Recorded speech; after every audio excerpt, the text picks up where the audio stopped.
వార్తల వివరాలు చూస్తే governor justice S Abdul Nazeer దంపతులను ముఖ్యమంత్రి చంద్రబాబు దంపతులు మర్యాదపూర్వకంగా కలిశారు. ఇటీవల గవర్నర్ సతీమణి సమీరా నజీర్ అస్వస్థతకు గురికాగా రాజ్భవన్కు వెళ్లిన ముఖ్యమంత్రి దంపతులు యోగక్షేమాలు అడిగి తెలుసుకున్నారు. Governor justice S Abdul Nazeer దంపతులను ముఖ్యమంత్రి చంద్రబాబు ఆయన సతీమణి నారా భువనేశ్వరి రాజ్భవన్లో మర్యాదపూర్వకంగా కలిశారు. విజయవాడ రాజ్భవన్కు మంగళవారం సాయంత్రం వెళ్లిన సీఎం దంపతులు యోగక్షేమాలను అడిగి తెలుసుకున్నారు. ఇటీవల అస్వస్థతకు గురైన గవర్నర్ సతీమణి సమీరా నజీర్ ఆరోగ్య పరిస్థితిని అడిగి తెలుసుకుని త్వరగా కోలుకోవాలని ఆకాంక్షించారు. గవర్నర్ దంపతులకు సీఎం దంపతులు దీపావళి శుభాకాంక్షలు తెలియజేశారు. ఈ సందర్భంగా గవర్నర్ అబ్దుల్ నజీర్ను సీఎం చంద్రబాబు శాలువాతో సత్కరించి మొమెంటోను అందజేశారు. Amazon web services MD Rachel, PepsiCo మాజీ CEO Indra Nooyi, Revature CEO Ashwin Bharath, Salesforce AI CEO Clara షియాతో మంత్రి నారా లోకేష్ సమావేశమయ్యారు. ఆంధ్రప్రదేశ్లో టెక్ టాలెంట్ డెవలప్మెంట్ సెంటర్ను నెలకొల్పడానికి భాగస్వామ్యం వహించాలని కోరారు. సాఫ్ట్వేర్ డెవలప్మెంట్, ఇతర డిమాండ్ ఉన్న ఐటీ నైపుణ్యాల్లో రాష్ట్రంలోని యువతకు శిక్షణ ఇవ్వాలని విజ్ఞప్తి చేశారు. ఏపీ మంత్రి నారా లోకేష్ అమెరికా పర్యటన కొనసాగుతోంది. ఇందులో భాగంగా ఆయన లాస్ వెగాస్ నగరంలో నిర్వహించిన ఐటీ సర్వ్ సినర్జీ సమ్మిట్లో పాల్గొన్నారు. సమ్మిట్ ప్రాంగణంలో పలువురు పారిశ్రామికవేత్తలతో భేటీ అయ్యారు. Amazon web services MD Rachel, PepsiCo మాజీ CEO Indra Nooyi, Revature CEO Ashwin Bharath, Salesforce AI CEO Clara షియాతో లోకేష్ సమావేశమయ్యారు. రాష్ట్రంలో పెట్టుబడులకు అనుకూలతలను వారికి వివరించారు. ఆంధ్రప్రదేశ్లో అమెజాన్ డేటా సెంటర్ ఏర్పాటు చేయాలని అమెజాన్ వెబ్ సర్వీసెస్ ఎండీ రేచల్ను లోకేష్ కోరారు. సులభతరమైన పౌర సేవలకు సహకారం అందించాలన్నారు. రాష్ట్రంలో పెట్టుబడుల అవకాశాలను పరిశీలించాల్సిందిగా విజ్ఞప్తి చేశారు. క్లౌడ్ ఇన్ఫ్రాస్ట్రక్చర్, ఎంటర్ప్రైజ్ సొల్యూషన్పై దృష్టి పెట్టామని రేచల్ స్కాఫ్ చెప్పారు. డిజిటల్ ట్రాన్స్ఫర్మేషన్పై అమెజాన్ దృష్టి సారించిందన్నారు. ఏఐ, ఎంఎల్, క్లౌడ్ ఇన్ఫ్రాస్ట్రక్చర్ ఆవిష్కరణలకు ప్రాధాన్యం ఉంటుందన్నారు. రేవేచర్ సీఈఓ అశ్విన్ భరత్తో మంత్రి లోకేష్ సమావేశమయ్యారు. ఆంధ్రప్రదేశ్లో టెక్ టాలెంట్ డెవలప్మెంట్ సెంటర్ను నెలకొల్పడానికి భాగస్వామ్యం వహించాలని కోరారు. సాఫ్ట్వేర్ డెవలప్మెంట్, ఇతర డిమాండ్ ఉన్న ఐటీ నైపుణ్యాల్లో రాష్ట్రంలోని యువతకు శిక్షణ ఇవ్వాలని విజ్ఞప్తి చేశారు. ప్రత్యేక కోడింగ్ బూట్ క్యాంప్లను అందించడానికి ఆంధ్రప్రదేశ్లోని విశ్వవిద్యాలయాలు, సాంకేతిక సంస్థలతో కలిసి పనిచేయాలని తెలియజేశారు. శాంతి భద్రతల విషయంలో రాజీపడే ప్రసక్తే లేదని మంత్రి నాదెండ్ల మనోహర్ అన్నారు. తెనాలిలో రౌడీ షీటర్ దాడిలో గాయపడి ప్రభుత్వ ఆసుపత్రిలో చికిత్స పొందుతున్న ఇంద్రజిత్ అనే వ్యక్తిని మంత్రి పరామర్శించారు. చిల్లర వేషాలు వేస్తూ ఇష్టానుసారంగా వ్యవహరిస్తే మాత్రం ఎట్టి పరిస్థితుల్లో ఒప్పుకునేది లేదని ఆయన స్పష్టం చేశారు.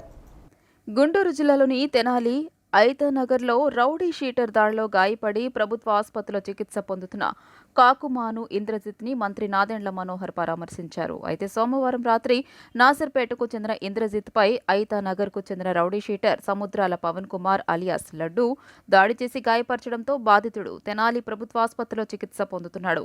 బాధితుడు జనసేన పార్టీ సానుభూతిపరుడు కావడంతో మంత్రి నాదెండ్ల మనోహర్ ప్రభుత్వ ఆసుపత్రికి వెళ్లి అతడిని పరామర్శించారు. దాడికి గల కారణాలను ఇంద్రజిత్ని అడిగి మంత్రి తెలుసుకున్నారు. మంత్రి నాదెండ్ల మనోహర్ మాట్లాడుతూ, ఈ దాడి ఘటన బాధాకరం. లా అండ్ ఆర్డర్ విషయంలో రాజీ పడే ప్రసక్తే లేదన్నారు. చిల్లర వేషాలు వేస్తూ ఇష్టానుసారంగా వ్యవహరిస్తే మాత్రం ఎట్టి పరిస్థితుల్లో ఒప్పుకునేదే లేదని ఆయన స్పష్టం చేశారు. శాంతి భద్రతలపై దృష్టి సారించాలి, నిందితుల పట్ల కఠినంగా వ్యవహరించాలని పోలీసులకు గతంలోనే ఆదేశించినట్లు చెప్పుకొచ్చారు. రాబోయే రోజుల్లో ఇలాంటి ఘటనలు పునరావృతం కాకుండా కఠిన చర్యలు తీసుకుంటామని మంత్రి నాదెండ్ల మనోహర్ వెల్లడించారు. ఈ రౌడీజం, ఈ అల్లరి మోకలు, గతంలో ఇక్కడ చేసిన గంజాయి బ్యాచ్, వీళ్ళని మాత్రం ఎట్టి పరిస్థితుల్లో కూడా తెనాల్లో శాశ్వతంగా వీళ్ళు కార్యక్రమాలు చేయకుండా చేస్తాం. యంత్రాంగం, ప్రజాప్రతినిధులు అందరూ కూడా కలిసికట్టుగా ఆ విధంగా పనిచేస్తాం తప్ప ఇట్లా ఎవరో చిల్లర వేషాలు వేసుకుని ఏదో వాళ్ళ రాజ్యంలాగా వెళ్ళాలని ప్రయత్నిస్తే మాత్రం ఎట్టి పరిస్థితుల్లో కూడా ఒప్పుకునే ప్రసక్తే లేదు. అబ్బాయి ఇంద్రజిత్ని ఇప్పుడే పరామర్శించాను, ధైర్యం చెప్పాను వాళ్ళ కుటుంబానికి. వాళ్ళ తల్లిగారు కూడా కోరేది ఏంటంటే న్యాయం ఖచ్చితంగా జరగాలని. ఇది మనందరి బాధ్యత. డెఫినెట్గా రాబోయే రోజుల్లో ఇటువంటి కార్యక్రమాలు ఇంకెప్పుడు కూడా జరగకుండా తగు చర్యలు తీసుకుంటాం పోలీసు అధికారుల ద్వారా, ఇక్కడ ఉన్న యంత్రాంగం ద్వారానే చాలా స్పష్టంగా నేను చెప్తున్నాను. అంటే కొంతమంది నేను ఇందాక అన్నట్టు రిపీట్ అఫెండర్స్ కొంతమంది ఎక్కువ ఉన్నారు. సో అంతకుముందు జరిగిన సహన సంఘటనను బేస్ చేసుకుని నేను లా అండ్ ఆర్డర్ మీటింగ్ ఆ రోజు రాత్రి పోలీసు అధికారులు ఉన్నప్పుడు నేను చెప్పిన విషయం, రాష్ట్ర రాజకీయాల్లో నెలకొన్న ఈ పరిణామాలపై తాజాగా సిపిఐ సీనియర్ నేత నారాయణ స్పందించారు. జగన్ షర్మిల వ్యక్తిగత ఆస్తుల తగాదాను రాజకీయాలతో ముడిపెట్టడం ఏమాత్రం సరికాదని అన్నారు. కుటుంబ తగాదాలకు రాష్ట్ర రాజకీయాలకు సంబంధం లేదని పేర్కొన్నారు. ఈ మేరకు ఓ వీడియో విడుదల చేశారు. జగన్ షర్మిల ఆస్తి పంపకాల విషయంలో వాళ్ల తల్లి విజయమ్మ కూడా జోక్యం చేసుకున్నారని, ఈ వ్యవహారం పూర్తిగా కుటుంబపరమైనదేనని ఆమె స్పష్టం చేశారని నారాయణ అన్నారు. అలాంటప్పుడు వేరే వాళ్లు ఎందుకు నోళ్లు తెరుస్తున్నారని, నోళ్లు మూసుకోవడం మంచిదని కారాఖండిగా చెప్పారు. అది అన్నా చెల్లెళ్ల మధ్య తలెత్తిన గొడవలని, కుటుంబ వ్యవహారమని, ఎంతమాత్రం రాజకీయ పరమైనది కాదని నారాయణ పేర్కొన్నారు. ఆస్తుల కోసం ఇద్దరు అన్నా చెల్లెళ్ల మధ్య జరిగే గొడవను రాజకీయంగా చూడటం కరెక్ట్ కాదని, కోర్టుకు వెళ్లి పరిష్కరించుకుంటారని చెప్పారు. కుటుంబ వ్యవహారం రాజకీయ వ్యవహారం కాదు. అనవసరంగా రాజకీయాలు చుట్టడానికి ప్రయత్నిస్తున్నారు. అది కరెక్ట్ కాదు. వాళ్ళ అన్నా చెల్లెల మధ్య వచ్చినటువంటి ఆస్తి తగాదాలు వాళ్ళు పడుకుంటున్నారు. న్యాయస్థానానికి పోకుండా పరిష్కారం చేసుకోవచ్చు. ఎందుకు పోయిందో మాకు తెలియదు. ఇప్పటికైనా వాళ్ళ అమ్మ స్పష్టంగా చెప్పిన తర్వాత బయట వాళ్ళు అనవసరంగా నోరు పారేసుకోవడం, మాట్లాడుకోవడం, ఆర్గ్యుమెంట్ చేసుకోవడం కరెక్ట్ కాదు. అందులో నోరు మూసుకోండి, వాళ్ళిద్దరు పరిష్కారం చేసుకుంటారు. వాళ్ళు ఏమో తెలివైన వాళ్ళే, వాళ్ళకంతే ఎవరు ఒకరు చెప్పాల్సిన పని లేదు. అది అన్న చెల్లెల మధ్య పరిష్కారం చేసుకుంటారు. అవసరమైతే వాళ్ళ అమ్మ ఇన్వాల్వ్ అవుతుంది తప్ప మిగతా వాళ్ళు ఎవరు దాని గురించి మాట్లాడడం సమంజసం కాదని చెప్పేసి నా అభిప్రాయం. రాష్ట్రంలో వేద విద్యను అభ్యసించిన యువతకు నెలకు 3,000 రూపాయలు సంభావనగా వారికి ఇచ్చేందుకు త్వరలోనే ఓ కార్యక్రమాన్ని ప్రారంభిస్తామని మంత్రి ఆనం తెలిపారు. దసరా ఉత్సవాలను విజయవంతంగా నిర్వహించిన స్ఫూర్తితో రానున్న కార్తీక మాసంలో రాష్ట్ర వ్యాప్తంగా అన్ని శైవ, వైష్ణవ క్షేత్రాలు, ప్రముఖ దేవాలయాల్లో ఆహ్లాదకరమైన ఆధ్యాత్మిక వాతావరణంలో పూజలు, అభిషేకాలు, ఇతర కార్యక్రమాలు నిర్వహించేలా తగిన ఏర్పాట్లు చేశామన్నారు. రాష్ట్రంలో వేద విద్యను అభ్యసించిన యువతకు నెలకు 3,000 రూపాయలు సంభావనగా వారికి ఇచ్చేందుకు త్వరలోనే ఓ కార్యక్రమాన్ని ప్రారంభిస్తామని మంత్రి ఆనం తెలియజేశారు. పూర్వపు జిల్లా కేంద్రాల్లోని ప్రధాన ఆలయాల్లో చతుర్వేద సదస్యాలను నిర్వహించాలని ఆదేశించామన్నారు. కార్తీక మాసంలో ఈ సదస్యాలు ప్రారంభించాలని సంబంధిత అధికారులకు స్పష్టం చేశామని తెలియజేశారు. రాష్ట్ర వ్యాప్తంగా ఉన్న దేవస్థానాల్లో వేద పండితులతో చతుర్వేద సదస్యానాలను జరపాలని ఆదేశించినట్లు చెప్పారు. గత హిందుత్వాన్ని విస్మరించిందని విమర్శించారు. దసరా ఉత్సవాలను విజయవంతంగా నిర్వహించిన స్ఫూర్తితో రానున్న కార్తీక మాసంలో రాష్ట్ర వ్యాప్తంగా అన్ని శైవ, వైష్ణవ క్షేత్రాలు, ప్రముఖ దేవాలయాల్లో ఆహ్లాదకరమైన ఆధ్యాత్మిక వాతావరణంలో పూజలు, అభిషేకాలు, ఇతర కార్యక్రమాలు నిర్వహించేలా తగిన ఏర్పాట్లు చేశామన్నారు. నదీ పరివాహక ప్రాంతాల్లో ఉన్న అన్ని దేవాలయాలకు భక్తులు ప్రత్యేకంగా ఈ నెలలో పవిత్ర స్నానాలు ఆచరించేందుకు రానున్నారని అన్నారు. కార్తీక మాసం నెలంతా భక్తుల తాకిడి దృష్ట్యా వారికి ఎలాంటి అసౌకర్యాలు కలగకుండా క్యూ లైన్లు, పారిశుద్ధ్యం, నిరంతరం విద్యుత్ సరఫరా, అత్యవసరమైన ఆరోగ్య సేవలు తదితర అంశాలపై ముందు జాగ్రత్తలతో ఏర్పాట్లు చేయాలని అధికారులకు స్పష్టంగా ఆదేశించామన్నారు. ఆలయాలకు ఉపయోగించేటువంటి ఆవు నెయ్యి ఏదైతే ఉందో తిరుమల తిరుపతి దేవస్థానానికి అదొక రకమైన ప్రక్రియ అక్కడ జరుగుతూ ఉంది. కర్ణాటక మిల్క్ సొసైటీస్ నుంచి అక్కడికి నెయ్యి ఇవాళ కొనుగోలు చేసి అన్ని రకాలుగా దాన్ని పరీక్షలు చేసి ఇవాళ సాక్షాత్తు శ్రీ వెంకటేశ్వర స్వామికి దాని యొక్క లడ్డూ ప్రసాదాల్లోనే కాదు ఇతర కార్యక్రమాలకు కూడా ఆవు నెయ్యిని అక్కడ వాడడం జరుగుతుంది. ఇదే విధంగా రాష్ట్రంలో ఉన్నటువంటి అనేక ఆలయాల్లో ఈ యొక్క నెయ్యితో, ఆవు నెయ్యితో చేసేటువంటి ఒక ప్రసాదాన్ని మనం అందరికి కూడా ఇవ్వడం జరుగుతుంది. ఇవంతా ఎలా జరుగుతుంది, ఏ విధంగా ఉంది, నెయ్యి క్వాలిటీ ఎలా ఉంది, నెయ్యి యొక్క ఏ ధరకి కొంటున్నారు అనే విషయాల మీద కూడా ఈ రోజు సమగ్రంగా అన్ని కూడా సమీక్షించాం. దీనికి ఒక కమిటీని ఏర్పాటు చేశాం. ఆ కమిటీలో దేవాదాయ శాఖ అధికారులు ఉంటారు, ఆలయ అధికారులు కొంతమంది, అలాగే మిల్క్ ప్రొడ్యూసర్స్ యూనియన్స్ నుంచి కొందరు, మరి డైరీ డెవలప్మెంట్ ఫెడరేషన్ నుంచి కూడా కొంతమంది అధికారులు,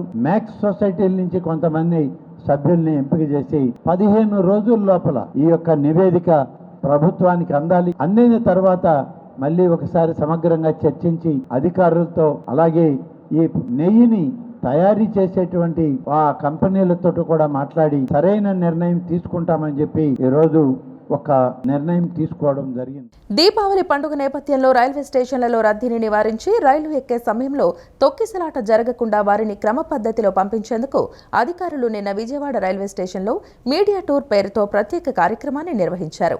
ప్రయాణ సమయాల్లో తొక్కిసలాట జరగకుండా జనరల్ బోగీల వద్ద ఆర్పీఎఫ్ సిబ్బంది ప్రయాణికులను క్రమంలో రైలు ఎక్కించారు. స్టేషన్ ప్రాంగణాలు, ప్లాట్ఫారాలు, రద్దీ ప్రదేశాలను ఆర్పీఎఫ్ సిబ్బంది సీసీ కెమెరాల ద్వారా క్షుణ్ణంగా పరిశీలిస్తున్నట్లు చెప్పారు.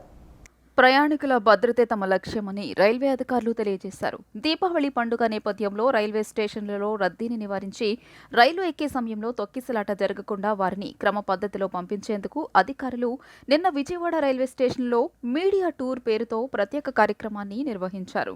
ప్రయాణికులకు అవగాహన కల్పించారు. పండుగ సెలవుల రద్దీని నియంత్రించేందుకు ప్రత్యేక ఏర్పాట్లు చేశారు. పండుగల నేపథ్యంలో అదనంగా ప్రత్యేక రైళ్లు నడుపుతున్నట్లు అధికారులు వెల్లడించారు. డిమాండ్లకు అనుగుణంగా అదనంగా టికెట్ల కౌంటర్ల ఏర్పాటు చేస్తున్నట్లు చెప్పారు. ప్రయాణ సమయాల్లో తొక్కిసలాట జరగకుండా జనరల్ బోగీల వద్ద ఆర్పీఎఫ్ సిబ్బంది ప్రయాణికులను క్రమంలో రైలు ఎక్కించారు. స్టేషన్ ప్రాంగణాలు, ప్లాట్ఫామ్లు, రద్దీ ప్రదేశాలను ఆర్పీఎఫ్ సిబ్బంది సీసీ కెమెరాల ద్వారా క్షుణ్ణంగా పరిశీలిస్తున్నట్లు తెలియజేశారు. DCM MD Alikhan, station director Shailaja తదితరులు పాల్గొన్నారు. ఈ ఫెస్టివ్ రష్ డీల్ చేయడానికి దాదాపు విజయవాడ డివిజన్ ఒక 40 ట్రైన్లు నడపడం జరుగుతుంది. తర్వాత సౌత్ సెంట్రల్ రైల్వేలో దాదాపు ఒక 200 ట్రైన్స్ ఈ సీజన్లో నడుపుతున్నామండి. అలా కాకుండా ఇంకా మిగతా అన్ని జోన్స్ కూడా కలిపి దాదాపు 800 ట్రైన్స్ మన జోన్లో పాస్ అవుతుంటాయి ఈ ఫెస్టివల్ రష్ డీల్ చేయడానికి. ఈ ఫెస్టివల్ రష్లో ఈ ప్యాసింజర్స్ని ఎలా అకామిడేట్ చేయాలి అనే ఉద్దేశంతో ఆర్పీఎఫ్ స్టాఫ్ని మరియు టికెట్ చెకింగ్ స్టాఫ్ని డిప్లాయ్ చేసి వీళ్ళని పర్టికులర్గా జనరల్ కోచెస్లో ఎక్కి ప్యాసింజర్స్ని ఫెసిలిటేట్ చేయడానికి ఒక టీమ్గా ఏర్పాటు చేయడం జరిగిందండి. ఫెస్టివ్ సీజన్ డీల్ చేయడానికి హెల్ప్ డెస్క్ పెట్టాము. అన్ని ఇంపార్టెంట్ స్టేషన్లో హెల్ప్ డెస్క్ ఉన్నాయి. హెల్ప్ డెస్క్ ఈ నిరంతరం 24/7 పనిచేస్తూ ఉంటుంది. సో 24/7 పబ్లిక్ ఈ హెల్ప్ డెస్క్ సేవలు వినియోగించుకోవచ్చు. అదొకటే కాదు, క్యాటరింగ్ అరేంజ్మెంట్స్ కూడా అన్ని క్యాటరింగ్ స్టాల్స్ కూడా ఈ ఫుడ్ అరేంజ్మెంట్స్ మేము చేశాము. తర్వాత స్పెషల్ ట్రైన్లో కూడా క్లస్టర్ విధానంలో అన్ని ట్రైన్స్కి కూడా క్యాటరింగ్ ఇచ్చాము కాబట్టి కాంట్రాక్ట్స్ అవి కూడా రెగ్యులర్గా అన్ని ట్రైన్స్ కూడా క్యాటరింగ్ ఫెసిలిటీస్ ఏర్పాటు చేస్తున్నాం. మా సూపర్వైజర్స్ కానీ 24 అవర్స్ ఇప్పుడు లిఫ్ట్ల గురించి ఒకళ్ళు ఉంటారు, ఎస్కలేటర్స్ గురించి ఒకళ్ళు ఉంటారు, ఆర్పీఎఫ్లో 24 అవర్స్ వర్క్ చేస్తారు. సార్ టికెట్లు మీకు అందరికీ తెలిసిందే, టికెట్స్ వాళ్ళు 24 అవర్స్. సో అందరము సమిష్టిగా ఇట్లా చేస్తేనే మేము ఇది సక్సెస్ కాగలుగుతున్నాం. బట్ ఇంకా ఏంటంటే ఇంకా ఇంప్రూవ్ చేయడానికి మేము ఏమైనా మార్గాలు ఎదుగుతూనే ఉంటాము ఎప్పుడు. ఇవాళ కూడా ఇది యాక్చువల్గా ఇది ఈ కాన్సెప్ట్ ఏంటంటే మేము విజయవాడ డివిజన్ నుంచి ఆరిజినేట్ ట్రైన్ కాబట్టి ఈ ట్రైన్ని మేము కాన్సన్ట్రేట్ చేసాము. మార్నింగ్ కూడా శాతవన్న, పినాకిని, రత్నాచల్ ఇవి కూడా డెఫినెట్గా మానిటర్ చేస్తాను. మనకి బాగా రష్ ఎక్కువ ఉండేది దసరా అండ్ సంక్రాంతి పీక్స్ అనమాట. అప్పుడు ఖచ్చితంగా అప్పుడు కూడా సేమ్ ఇదే ప్రాసెస్ ఫాలో అవుతాం. మేము ఫాలో అయ్యి ఫ్యూచర్లో కూడా ఇదే కంటిన్యూ చేయాలని ఆశిస్తాం. మంగళగిరిలో పసిపిల్లలను విక్రయిస్తున్న ముఠాను పోలీసులు మంగళవారం అరెస్టు చేశారు. పోలీసుల వివరాల మేరకు విజయవాడలో 4.60 లక్షలకు పసిపిల్లలను కొని మంగళగిరిలో 5 లక్షలకు ముఠా అమ్మకానికి పెట్టింది. దీంతో మంగళగిరి పోలీసులకు వచ్చిన సమాచారంతో విజయవాడకు చెందిన గుమ్మడి ఉమాదేవి, త్రినాథ్ అనే భార్యాభర్తలను పట్టణ పోలీసులు అదుపులోకి తీసుకున్నారు. పసికందును అమ్మేందుకు ప్రయత్నించిన భార్యాభర్తలను మంగళగిరి టౌన్ పోలీసులు మంగళవారం అరెస్ట్ చేశారు. సిఐ వినోద్ కుమార్ తెలిపిన వివరాల ప్రకారం విజయవాడకు చెందిన గుమ్మడి ఉమాదేవి, త్రినాథ్ అనే భార్యాభర్తలను అదుపులోకి తీసుకుని పసికందును స్వాధీనం చేసుకున్నట్లు చెప్పారు. ఈ మేరకు పసికందును గుంటూరు సిడిపిఓకు అప్పగించామని, పసికందును ఎక్కడి నుంచి తీసుకొచ్చారనే కోణంలో విచారణ చేస్తున్నట్లు చెప్పారు. వీరిపై గతంలో కేసులు ఉన్నాయా లేనిది విచారణలో తేల్తాయని తెలియజేశారు. ఫర్టిలిటీ సెంటర్స్ ద్వారా వాళ్ళ ద్వారా పిల్లల్ని కనడం, ఆ తర్వాత వాళ్ళని విక్రయించడం గట్టా చేస్తూ ఉన్నారు. ఒక్కొక్క పిల్లవాడిని కూడా సుమారు 5 లక్షల ధరకే అమ్మేటట్టు వాళ్ళు ఆవిడతో పాటు పనిచేసే కొంతమందితో కలిసి ప్లాన్ చేసుకొని ఈ విధంగా పిల్లల అక్రమ రవాణా చేస్తూ ఉన్నారు. దీనిపైన 2 అరెస్ట్ చేయడం జరిగింది. మిగతా వాళ్ళ కోసం కూడా ఎస్పీ గారు బృందాలని హైదరాబాద్ పంపించున్నారు. వాళ్ళు దొరికిన తర్వాత వాళ్ళ ద్వారా పిల్ల యొక్క పసికందు అసలైన తల్లిదండ్రులు ఎవరన్నా కనిపెట్టి వాళ్ళ చెంతకు చేర్చడానికి ఈ పోలీస్ వారు మేము ప్రయత్నిస్తూ ఉన్నాం. అంటే ఇదే కాకుండా ఇంకా గతంలో కూడా ఎవరి మీద గతంలో కూడా ఎవరైతే ఉమాదేవి ఉందో ఆమెపై ఇదే మంగళగిరి పోలీస్ స్టేషన్లో 2022లో కూడా ఒక కేసు నమోదై ఉంది. దాంట్లో కూడా ఆవిడని జైలుకు పంపించడం జరిగింది. ఇప్పుడు వీళ్ళ పైన అందరిపైన కూడా సస్పెక్ట్ సీట్లు ఓపెన్ చేసి 2 రాష్ట్రాల్లో కూడా అన్ని పోలీస్ స్టేషన్లకి వీళ్ళపైన అవగాహన ఉండేటట్టు చేసే విధంగా చర్యలు తీసుకుంటాం. ధనత్రయోదశి సందర్భంగా విజయవాడ ఇంద్రకీలాద్రిపై మహాలక్ష్మి యాగం శాస్త్రోక్తంగా నిర్వహించారు. నూతన యాగశాల నందు వైదిక కమిటీ ఆధ్వర్యంలో నిర్వహించిన ఈ యాగం వైభవపేతంగా సాగింది. ఉదయం రుద్రహోమం నిర్వహించి అనంతరం మహాలక్ష్మి యాగం నిర్వహించారు. ఆర్జిత సేవగా ఈ కార్యక్రమాన్ని నిర్వహించారు. ఆర్జిత సేవలో భక్తులు విశేషంగా పాల్గొన్నారు. ఋత్వికులు అత్యంత నియమనిష్టలతో మహాలక్ష్మి యాగాన్ని నిర్వహించారు. రాష్ట్ర ప్రజలందరికీ మంచి జరగాలని, వారి వారి రంగాల్లో అభివృద్ధి సాధించాలని ఆకాంక్షిస్తూ శ్రీ దుర్గామల్లేశ్వర స్వామివార్ల దేవస్థానం తరపున ఈ మహాలక్ష్మి యాగాన్ని నిర్వహించారు.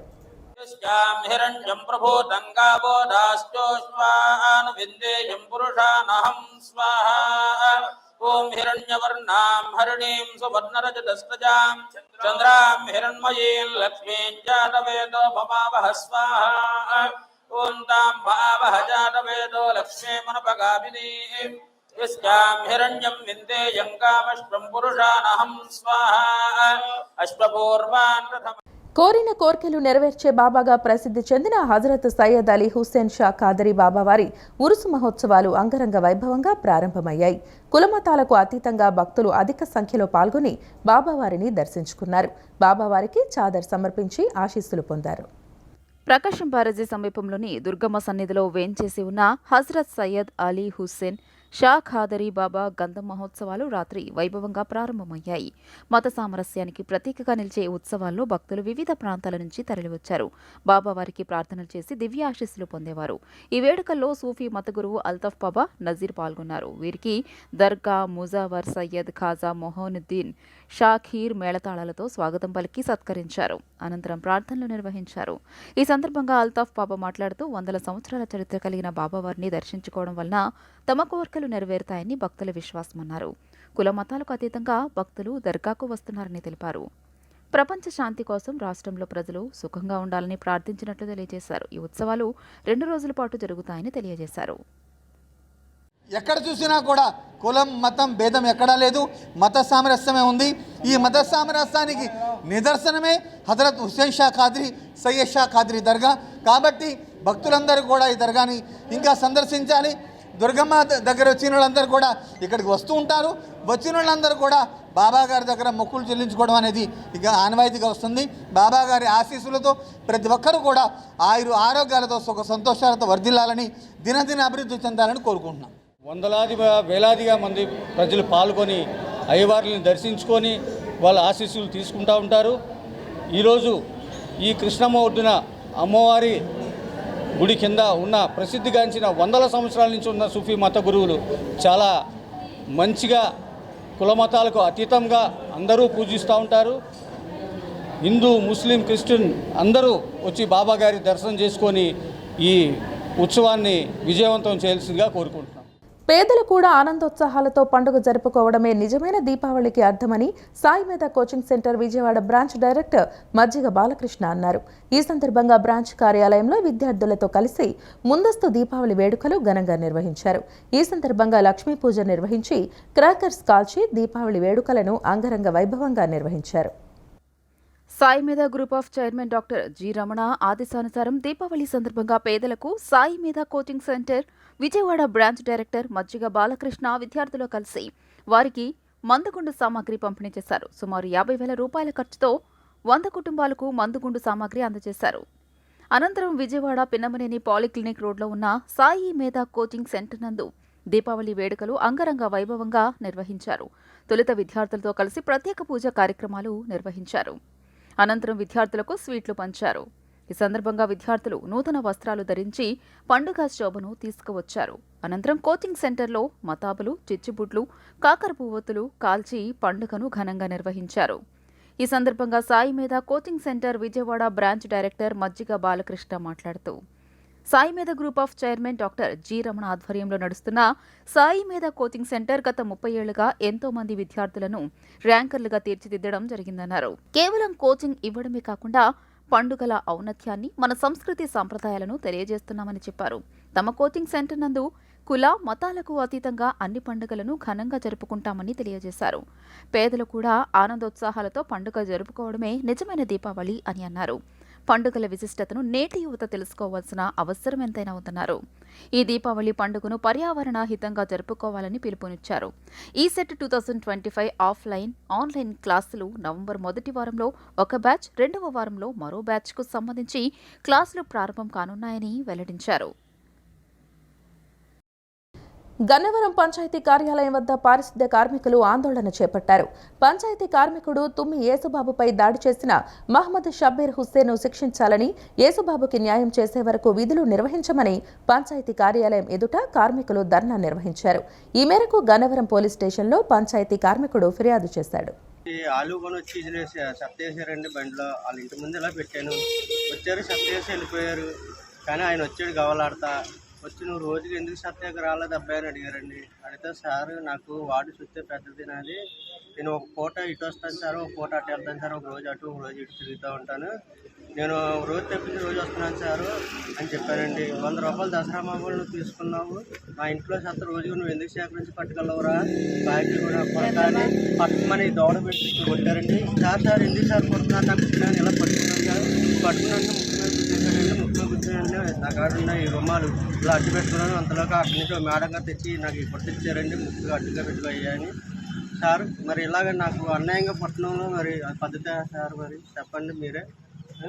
అందుకని నేను మా కార్మికులకి ఫోన్ చేశానండి. ఫోన్ చేస్తే వచ్చారు, వచ్చి నాకు చూసి హాస్పిటల్ తీసుకెళ్ళామండి.